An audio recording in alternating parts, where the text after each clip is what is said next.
আল্লাহ তাআলা কোরআনে কারিমে যতবার জান্নাতের কথা বলেছেন, যেটা মুমিনদের আমলের পুরস্কার, ততবার আল্লাহ তাআলা বলেছেন তাজরি মিন তাহতিহাল আনহার।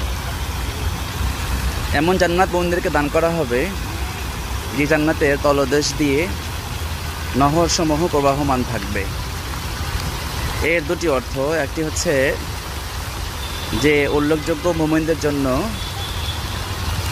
জান্নাতে দেওয়া হবে দুধের, মধুর, তারপরে শরাবের, এগুলোর যে চারটা ধরনা দেওয়া হবে, সেই সাথে করে তার সামনে দিয়ে এভাবে করে এই সমস্ত ফোয়ারা ঝর্ণাও থাকবে। সুতরাং আজকের এই বিজয় সরণির পাশে এই পানির ফোয়ারাটি দেখে জান্নাতের কথা মনে হলো, এজন্য সবার সাথে শেয়ার করলাম।